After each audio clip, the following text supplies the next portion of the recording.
DNT current নিউজৰ দৰ্শকসকলক স্বাগতম জনাইছোঁ।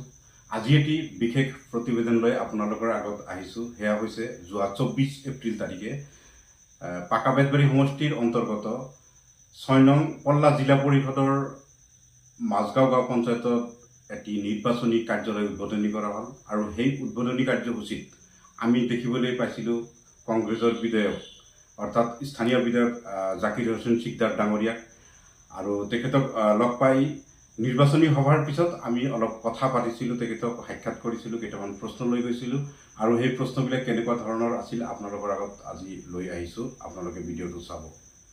পঞ্চায়ত নিৰ্বাচনত কংগ্ৰেছৰ ফলাফল বা বৰ্তমানৰ স্থিতি কি, এই প্ৰশ্নটো কৰিছিলোঁ আৰু এই প্ৰশ্নটোৰ এনচাৰটো কি দিছিল আপোনালোকে অলপ শুনিব। আপোনালোকে ইতিমধ্যে দেখা পাইছে বিজেপিয়ে বাহুবল ধনুবল দেখুৱাই আৰু পুলিচৰ বন্দুক দেখুৱাই ইতিমধ্যে পঞ্চায়তত তেওঁলোকে নামি গৈছে। বিজেপি চৰকাৰখনে ধনবল বাহুবল আৰু বিজেপি চৰকাৰৰ পুলিচৰ বন্দুক দেখুৱাই নিৰ্বাচন খেলি আছে। তাৰ পিছতো আমি অসমত কংগ্ৰেছ দলে ভাল ফলাফল লাভ কৰিম। ভোট কেন্দ্ৰত গৈ অসমৰ ৰাইজে কংগ্ৰেছ দলৰ প্ৰাৰ্থীৰ পক্ষতে ভোটদান কৰিব। হয়, আপোনালোকে উত্তৰটো শুনা পাইছে আৰু ইমানতে ঠিকেই আছিল। তাৰপিছত নেক্সট যেতিয়া এটা প্ৰশ্ন কৰা হৈছিল সেয়া হৈছে দলীয় প্ৰাৰ্থিত্ব প্ৰদানৰ ক্ষেত্ৰত আপুনি স্বজন তোষণ নীতি গ্ৰহণ কৰা বুলি অভিযোগ এটা উত্থাপিত হৈছিল আৰু এই সম্পৰ্কে আপুনি কি কয়? আৰু প্ৰশ্নটো কৰাৰ লগে লগে চাওক আপোনালোকৰ এনচাৰটো মই আপোনালোকক শুনাই দি আছোঁ। চাওক, মোৰ ওপৰত এটা অভিযোগ আনিব পাৰিছে, এজনো নাই। আপুনি মোক নাম ক'লেহে মই ক'ব পাৰিম। আপুনি বেনামী আছামী কৈতো লাভ নাই। আপোনালোকে কিছুমান কথা ঢৌটোক ৰৌ নকৰিব। আপুনি নাম ক'লেহে মই ক'ব পাৰিম। এটা এটা নাম কওক, মই এটা এটা উত্তৰ দিম। আপোনালোকে শুনা পালে। মোৰ হিচাপত সম্পূৰ্ণ উত্তৰটো বেলেগ ফালে টানি লোৱা যেন লাগিছে। আমি উত্তৰটো পোৱা নাছিলোঁ আৰু এনেকুৱা এটা ভাৱত এনচাৰবিলাক দিছিল। আমাক এনেকুৱা লাগিছিল যে মানুহজনে অলপ আত্মগৌৰৱী যেন লাগি আছিলে। তো তাৰপিছতো আৰু এটা প্ৰশ্ন কৰিছিলোঁ আৰু সেই প্ৰশ্নটো আছিল এনেকুৱা ধৰণৰ। যিদিনাখন আমি প্ৰশ্ন কৰিছিলোঁ সেইদিনাখন 24 তাৰিখ আছিল। তাৰ আগৰ দিনে আমি দেখিবলৈ পাইছোঁ AIDFৰ কেন্দ্ৰীয় সম্পাদিকা মীনাক্ষী ডাঙৰীয়ানী এটা অভিযোগ উত্থাপন কৰিছিল। কোনোবা এটা নিৰ্দলীয় প্ৰাৰ্থীৰ চশমা ছবিত ভোট দিয়ক বুলি বিধায়ক ডাঙৰীয়াই নিৰ্বাচনী প্ৰচাৰ চলাইছিল আৰু সেইটোৰ বিৰুদ্ধে নিৰ্বাচনী নীতি উলংঘা কৰাৰ এটা অভিযোগ উত্থাপন কৰিছিল আৰু সেইটো সম্পৰ্কে প্ৰশ্ন কৰাত কি আনচাৰ দিছে আপোনালোকে চাওক। ডাঙৰীয়াক 10 লাখ ভোটত পৰাজয় বৰণ কৰাই দিছে অসমৰ মুছলমানসকলে, ধুবুৰীবাসীয়ে। তাৰপিছত ইউডিএফৰ কথা পাতিব লগা কিবা আছে নেকি? আমাৰ লক্ষ্য হৈছে দিছপুৰৰ পৰা 26ত AGP বিজেপিক বিদায় দিয়া। আমাৰ লক্ষ্য হৈছে হিমন্ত বিশ্ব শৰ্মাক 2026ত মুখ্যমন্ত্ৰীৰ গাদীৰ পৰা বিদায় দিয়া। সেই লক্ষ্যৰে আমি কাম কৰি আছো। ইতিমধ্যে অসমৰ মুছলমানসকল ইউডিএফক ৰাজনৈতিকভাৱে বিদায় দিছে। গতিকে যিসকলক বিদায় দিছে তেওঁলোকৰ কথা কৈ সময় নষ্ট নকৰাই ভাল। মাজগাঁও গাঁও পঞ্চায়তত আজি আহিছো। আমাৰ জিলা পৰিষদৰ পল্লা জিলা পৰিষদৰ প্ৰাৰ্থী জেছমিন আহমেদ, আমাৰ এই মাজগাঁও গাঁও পঞ্চায়তৰ কাউন্সিলৰৰ পদপ্ৰাৰ্থী হাছিনা খাতুন, তেওঁলোকক বিপুল ভোটত জয়যুক্ত কৰিব মাজগাঁওবাসী ৰাইজে।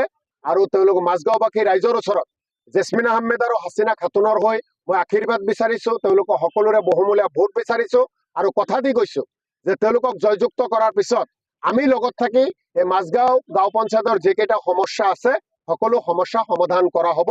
এতিয়া সময় 2026ত AGP বিজেপিক বিদায় দিয়াৰ সময়, হিমন্ত বিশ্ব শৰ্মাক মুখ্যমন্ত্ৰী চকীৰ পৰা বিদায় দিয়া সময়।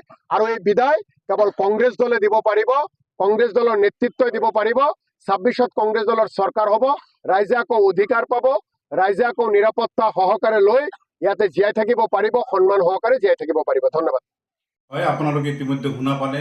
উত্তৰবিলাক অকাই পকাই বেলেগ ফালে টানি লৈ গৈছে মই দেখা পাইছোঁ। আপোনালোকে ইতিমধ্যে গোটেইকেইটা প্ৰশ্নৰ উত্তৰ শুনা পালে। আৰু কিছু প্ৰশ্ন আছিলে যিবোৰ আমি সোধাৰ আগতেই সময় দিব নোৱাৰিলে। প্ৰথমত অৱস্থাত আহিছিল এটা আত্মবিশ্বাস লৈ যে আমি কি সুধিম, এনচাৰ দিব। কিন্তু দ্বিতীয়খন প্ৰশ্ন কৰাৰ লগে লগেই মানুহজনৰ এনেকুৱা আহি গ'ল, ব্যস্ততাটো কেনেকুৱা আহি গ'ল আপোনালোকে দেখিবলৈ পাইছে। তো যিয়ে নহওক মই এইখিনিতে এটা কথা ক'ব বিচাৰিছোঁ, ধুবুৰী লোকসভা সমষ্টিত 10 লাখ ভোটৰ ব্যৱধানত জয় হৈছে। হয়, আমি এইটো স্বীকাৰ কৰা নাই। এইটোৰ অৰ্থ এইটো নহয় যে চৰকাৰ আপোনালোকে গঠন কৰিছে।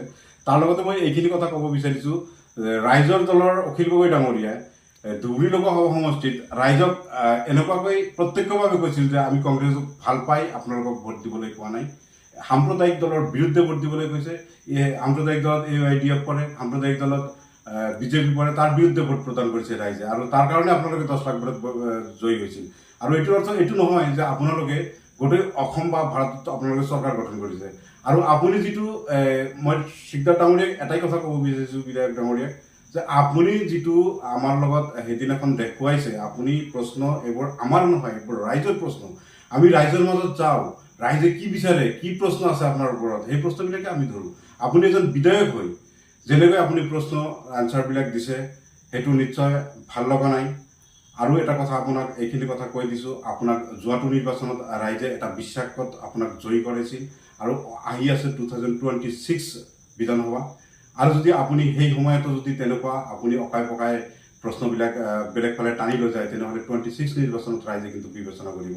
আৰু ৰাইজে আপোনাক বিচাৰিলেহে আপুনি বিধায়ক হ'ব পাৰিব। আৰু আপুনি অকল কংগ্ৰেছৰ বিধায়কেই নহয়, আপুনি অসমৰ কেন্দ্ৰীয় সমিতিৰো ডাঙৰ এজন লিডাৰ হয়। আপোনাৰ এই প্ৰশ্নবিলাকৰ আনচাৰ এনেকুৱা আমি বিচৰা নাছিলোঁ। তো যেই নহওক কিয়, আজিৰ ভিডিঅ'টো মই এইখিনিয়ে কৰিছোঁ। যিসকলে মোৰ ভিডিঅ'টো চাই আছে, ভাল লাগিলে আপোনালোকে শ্বেয়াৰ কৰিব। লগতে আপোনালোকক এইখিনি কথা কৈ দিছোঁ, মোৰ কথাত কিবা ভুল ত্ৰুটি হ'লে আপোনালোকে কমেণ্ট কৰিব। ধন্যবাদ।